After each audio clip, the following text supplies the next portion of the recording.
আমি কখনই ভাবিনি যে আমি আমার মা হেনাকে আমার নিজের স্ত্রী হিসেবে পাব। যেদিন মা আমায় অনুভব করল যে আমি বাড়ির কর্তা। আমার নাম রাজু। কয়েক মাস আগে আমার বাবা মারা গেছেন, কিন্তু আমার আর মায়ের জন্য সবকিছুই রেখে গিয়েছিলেন। আমাদের জন্য একটি বাড়ি এবং ব্যাংকে বেশ ভালোমতো টাকা পয়সা রেখে গিয়েছিলেন। আমি একটি রাজ্য সরকারের কর্মচারী আর আমার মাইনে বেশ ভালো ছিল। ঘরের কাজ করতে আমার একদমই ভালো লাগতো না, আর আমার জীবন অফিস আর পাড়ায় আড্ডা মেরেই কেটে যেত। আমি কখনই বাড়ি নিয়ে মাথা ঘামাই না। আমার বাবা বাড়ির বাইরের কাজকর্ম দেখত আর মা বাড়ির ভিতরের দায়িত্ব নিত। তাই আমি কোনো চাপ ছাড়াই জীবন যাপন করছিলাম। কিন্তু যেদিন আমার বাবা আমাদের ছেড়ে চলে গেলেন, তখন আমি বুঝতে পারি যে মাকে সমস্ত কাজ করতে হয়। মা কিছু না বলেই প্রায় 1 মাসের উপর সব দিক সামলাচ্ছিল এবং কখনো অভিযোগ করেনি। কিন্তু একদিন মা আমার উপর অনেক চেঁচিয়েছিল। মা আমার উপর রেগে বলেছিল, তুই একটা দায়িত্বজ্ঞানহীন ছেলে। তোর বাবার অবর্তমানে তুই বাড়ির কর্তা, তাই তোকে পরিবারের সমস্ত কাজকর্মের দায়িত্ব নেওয়া উচিত। মায়ের জন্য আমার খারাপ লাগলো এবং তখন থেকে আমি বাড়ির সব কাজকর্ম করতে শুরু করলাম আর মাকে সবভাবে সাহায্য করতে লাগলাম। আমি বাড়ির বাইরের সমস্ত কাজ করতে লাগলাম এবং মা আর কখনো অভিযোগ করেনি। মা খুব খুশি হয়েছিল। প্রতিটি জিনিস ভালো চলছিল যতক্ষণ না বুঝলাম মাও একজন মহিলা। আমার এখনও সেই দিনটি মনে আছে। আমি কাজ থেকে তাড়াতাড়ি এসেছি এবং যেহেতু মা আমার জন্য দরজা খোলেনি, আমি আমার চাবিটি দিয়ে দরজা খুলে বাড়ি ঢুকলাম। বাথরুম থেকে শাওয়ারের আওয়াজ আসছে। আমি আমার সমস্ত জিনিসপত্র রাখার জন্য আমার ঘরে গেলাম। কিছুক্ষণ পরে শাওয়ারের আওয়াজ থামল এবং বুঝলাম মা তার ঘরে ঢুকল। আমি আমার ঘর থেকে বেরিয়ে মায়ের ঘরের দিকে যাচ্ছিলাম। মায়ের ঘরের দরজায় গিয়ে দেখলাম যে দরজাটি ঠিকভাবে বন্ধ করা হয়নি। দরজার ফাঁক দিয়ে ঘরের ভেতর তা দেখা যাচ্ছিল। মা একসেট হয়ে দাঁড়িয়ে আছে। সদ্য স্নান করার জন্য মায়ের মাথার চুল ভিজেছিল আর সারা গায়ে জলের ফোঁটা লেগেছিল। দেখে আমার জ্ঞান হারাবার অবস্থা। মায়ের নজরে আসার আগে আমি একটু জোরে মা বলে ডেকে নিলাম। মা সঙ্গে সঙ্গে গুছিয়ে নিয়ে দরজা খুলে জিজ্ঞেস করল, রাজু, কখন এলি তুই? আমি তো বুঝতেই পারিনি। আমি বললাম, এই কিছুক্ষণ আগে এসেছি। সব বাজার রান্না ঘরে রেখে দিয়েছি। তারপর আমি আর মা কিছুক্ষণ স্বাভাবিক কথাবার্তা বললাম।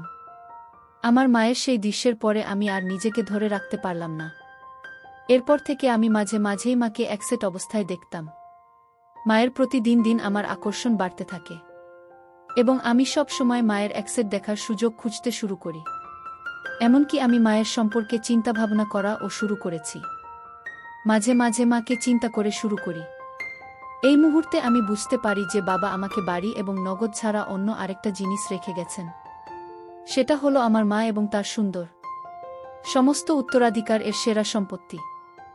এক রাতে আমরা টিভিতে একটি হিন্দি সিনেমা দেখছিলাম। এটি বিবাহবহির্ভূত সম্পর্কের স্বল্প বাজেটের সিনেমা ছিল।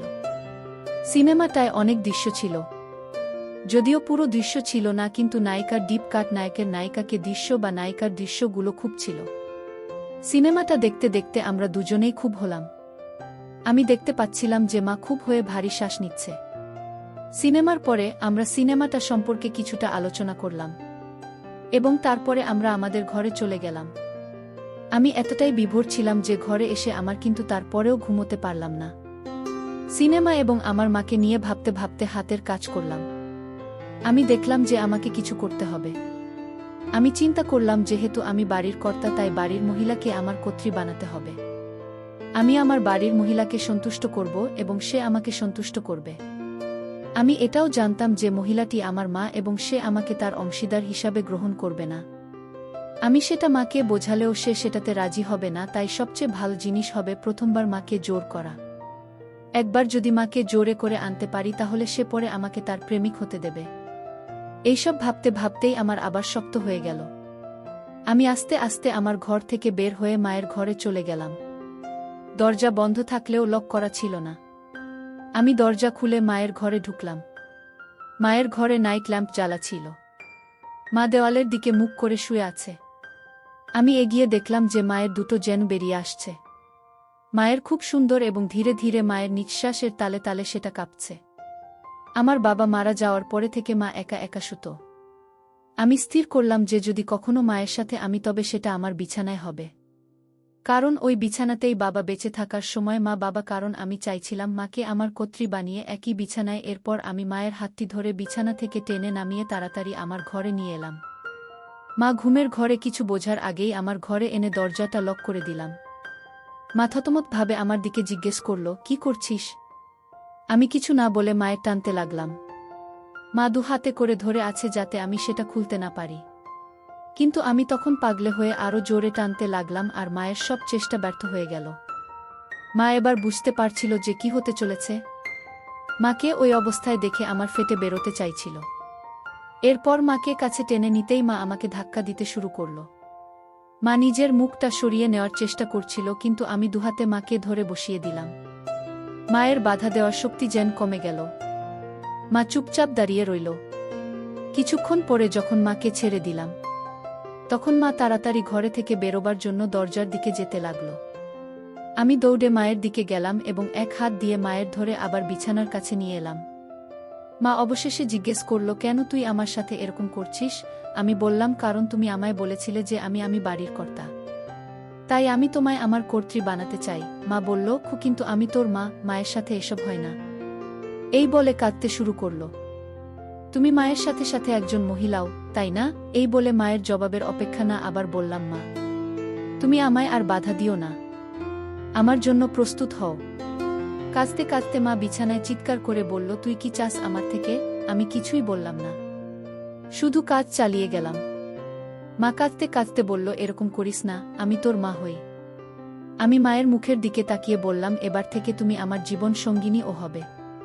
পরের দিন সকালে যখন উঠলাম, মাকে বিছানায় দেখলাম না। আমি তখনও আমার বিছানা ছিলাম। আমার এখনও মেঝেতে রয়েছে, তবে আমার মায়ের চিহ্ন নেই।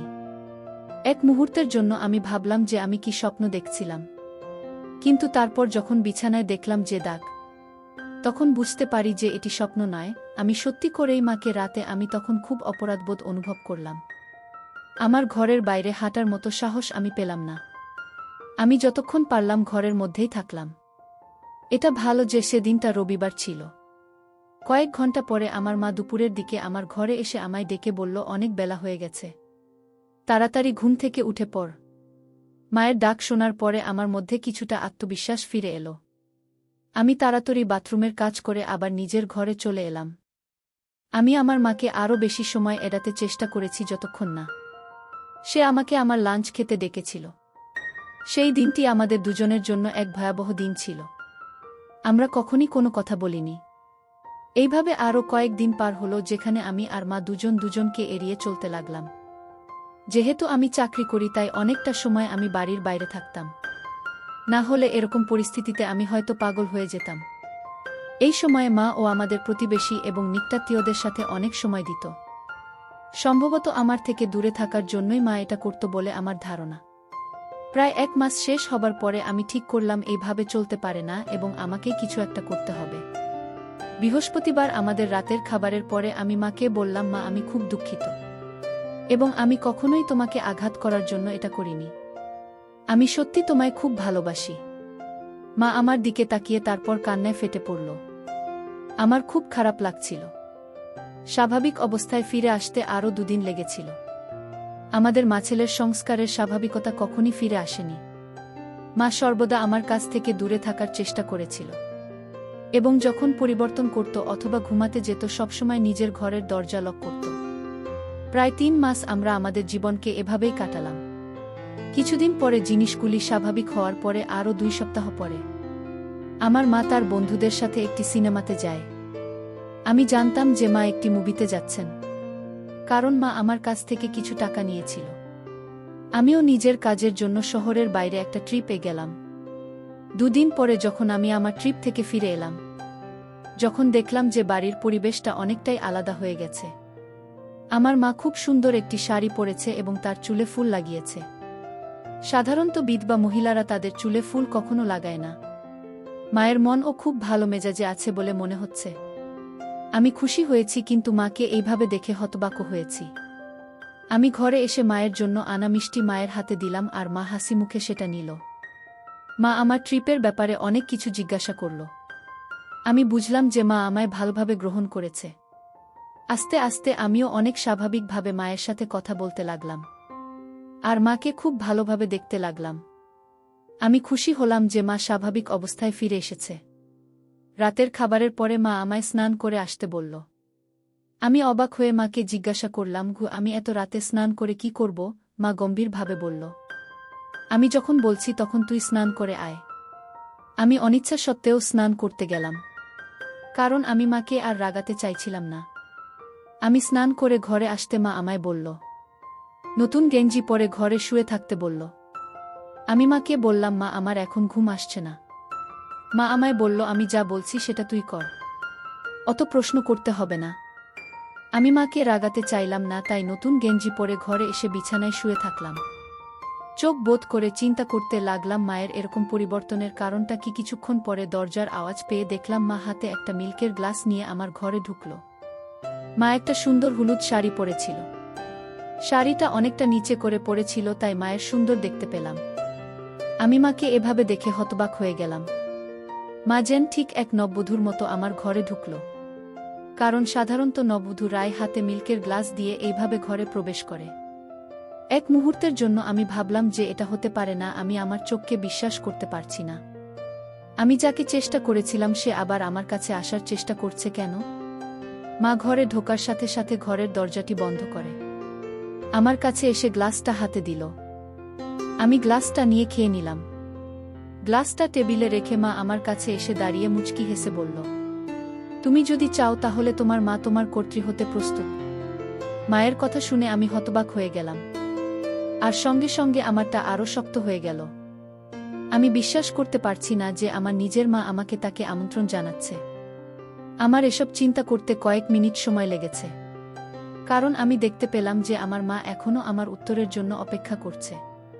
এই মুহূর্তে আমি কি করব বুঝতে পারছি না। আমার মাকে দেখতে ঠিক একজন সদ্য বিবাহিত কনের মতো লাগছে। মা নিজেকে আমার কর্ত্রী হিসাবে গ্রহণ করার জন্য প্রস্তাব দিচ্ছে, এবং আমার শক্ত হচ্ছে। হ্যাঁ হ্যাঁ বলার বাইরে আমি আর কিছুই ভাবতে পারলাম না। এরপর থেকে আমাদের সম্পর্ক স্বামী স্ত্রীর মতো হয়ে গেল। মা আমার ঘরে প্রতি রাতে শুতে আসত। কারো কৌতূহল হতে পারে তাই মায়ের ঘরের বিছানাটাও সাজানো থাকত। দিনের বেলায় যখন কেউ আমাদের চারপাশে থাকে তখন আমরা কেবল মা এবং ছেলে, কিন্তু রাত হলেই আমার স্বামী ও স্ত্রী হয়ে যেতাম। মা স্বামীর কাছ থেকে ফিরে আসার অপেক্ষায় স্ত্রীর মতো পোশাক পরে আমার জন্য অপেক্ষা করত। আমি যখন কাজ থেকে বাড়ি ফিরে আসি তখন আমার মা সুন্দরভাবে সেজেগুজে থাকত। মা আমার কাছে স্ত্রী এবং আমি তার স্বামী ছিলাম।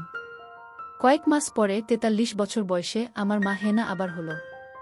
এবার মায়ের আমার বাচ্চা, তার নিজের ছেলের বাচ্চা। আমি খুশি, আমাদের বাচ্চা আর ৬ মাসের মধ্যে পৃথিবীতে ভূমিষ্ঠ হবে। এইভাবেই মা আর ছেলের প্রেমের সম্পর্ক আর সংসার চলতে লাগল। এখন মা আর আমি দুজনেই খুব খুশি। সবাই দোয়া করবেন।